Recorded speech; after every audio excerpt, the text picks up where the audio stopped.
কলকাতা মানেই যেন এক জীবন্ত গল্প, আর সেই গল্পের তিনটে আলাদা রং।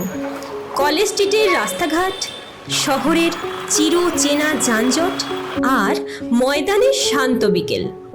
কলেজ স্ট্রিটে পা রাখলেই প্রথমেই চোখে পড়ে সরু রাস্তা, পুরানো দালান, বইয়ের দোকানের সারি আর মানুষের অবিরাম ভিড়। ফুটপাতে দাঁড়িয়ে বইয়ের পাতা উল্টানো, দরদাম করা আর পুরনো বইয়ের গন্ধে হারিয়ে যাওয়া, এটাই কলেজ স্ট্রিটের আসল রূপ। এখানে প্রতিটি মোড়ে যেন ইতিহাস আর বর্তমান পাশাপাশি হাঁটে। এরপর আসে কলকাতার যানজট, ট্রাম, বাস, ট্যাক্সি, অটো, সাইকেল আর মানুষের ভিড়।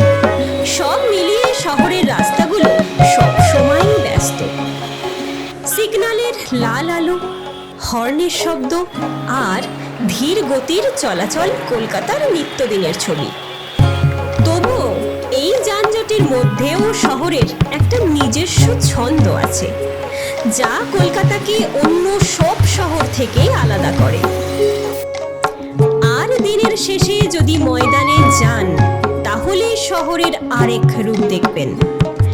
বিকেলের নরম আলোয় সবুজ ঘাস, দূরে ভিক্টোরিয়ার সাদা সৌন্দর্য, আর খোলা আকাশের নিচে হাঁটতে থাকা মানুষ, সব মিলিয়ে এক শান্ত, মন ভরানো পরিবেশ। কেউ বসে গল্প করছে, কেউ দৌড়াচ্ছে, কেউ আবার শুধুই আকাশ দেখছে। কলকাতার কোলাহলের মাঝেও ময়দান যেন এক টুকরো নিঃশ্বাস নেওয়ার জায়গা।